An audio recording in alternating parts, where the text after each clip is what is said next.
A winner of a Victoria Cross by Jack London.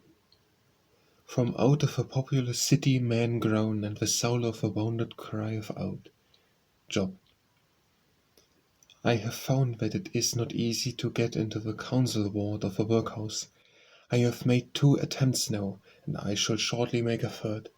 The first time I started out at 7 o'clock in the evening with 4 shillings in my pocket. Herein I committed 2 errors. In the first place, the applicant for admission to the council ward must be destitute, and as he is subjected to a rigorous search, he must really be destitute.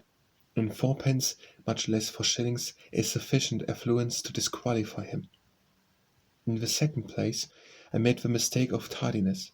7 o'clock in the evening is too late in the day for a pauper to get a pauper's bed.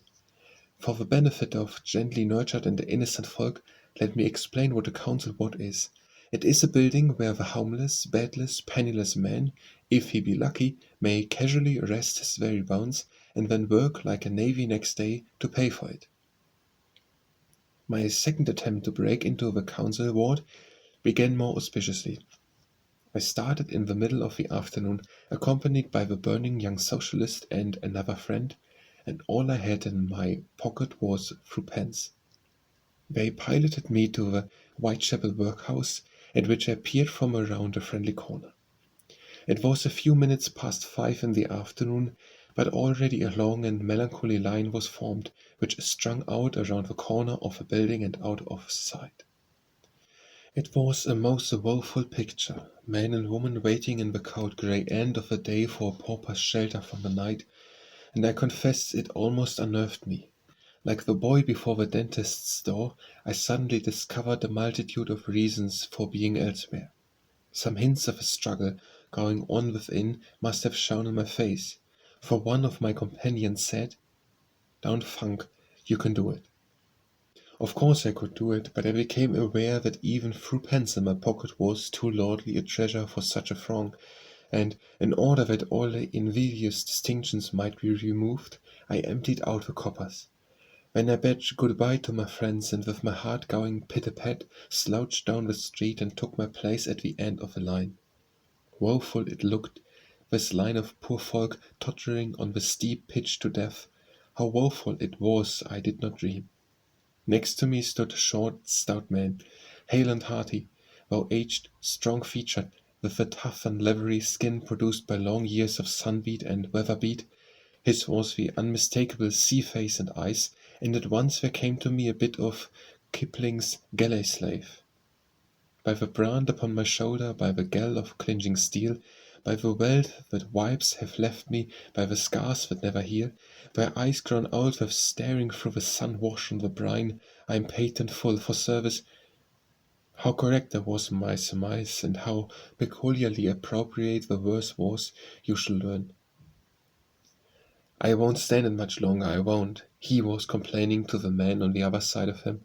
"I'll smash a windy, a big and get run in for 14 days, when I have a good place to sleep, never fear and better grub when you get here. Why, I'd miss my bit of Becky."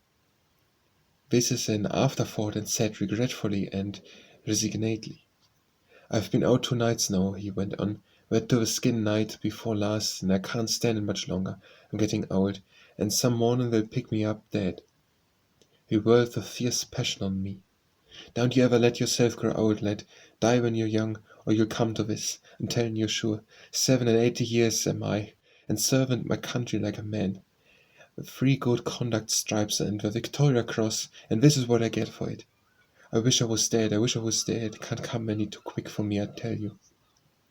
The moisture rushed into his eyes, but before the other man could comfort him, he began to hum a lilting sea-song as though there was no such thing as heartbreak in the world.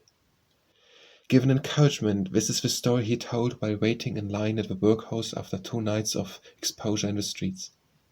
As a boy, he had enlisted in the British Navy, and for 20 years and more served faithfully and well. Names, dates, commanders, ports, ships, engagements, and battles wrote from his lip in a steady stream. But it is beyond me to remember them all, for it is not quite in keeping to take notes at the poorhouse door. He had been through the First War in China, as he termed it. had enlisted in the East India Company and served 10 years in India, was back in India again in the English Navy at the time of a mutiny, had served in the Burmese War and in the Crimea, and all this in addition to having fought and toiled for the English flag pretty well over the rest of the globe. Then the thing happened, a little thing, if it could only be traced back to first causes. Perhaps the lieutenant's breakfast had not agreed with him, or he had been up late the night before, or his debts were pressing, or the commander had spoken brusquely to him. The point is that on this particular day the lieutenant was irritable. The sailor with others was setting up the forerigging. Now mark you, the sailor had been over 40 years in the Navy, had 3 good conduct stripes, and possessed the Victoria Cross for a distinguished service in battle. So he could not have been such an altogether bad sort of sailor man. The lieutenant was irritable. The lieutenant called him a name, well, not a nice sort of name. It referred to his mother. When I was a boy, it was our boys' code to fight like little demons should such an insult be given our mothers, and many men have died in my part of the world for calling other men this name. However, the lieutenant called the sailor this name. At that moment it changed. The sailor had an iron lever or bar in his hand. He promptly struck the lieutenant over the head with it, knocking him out of the rigging and overboard. And when, in the man's own words, I saw what they had done, I knew the regulations, and I said to myself, "It's all up with you, Jack, my boy, so here goes." And I jumped over after him, my mind made up to drown us both. And I had done it too, only the pinnace from the flagship was just coming alongside. Up we came to the top, me a hold of him and punching him. This was what settled for me. If I hadn't been striking him, I could have claimed that, seeing what I'd done, I jumped over to save him. Then came the court-martial, or whatever name his sea trial goes by. He recitated his sentence, word for word, as though memorized and gone over in bitterness many times. And here it is, for the sake of discipline and respect to officers not always gentlemen, the punishment of a man who was guilty of manhood, to be reduced to the rank of ordinary seaman, to be debarred all prize money due him, to forfeit all rights to pension, to resign the Victoria Cross, to be discharged from the Navy with a good character, this being his first offence, to receive 50 lashes, and to serve 2 years in prison.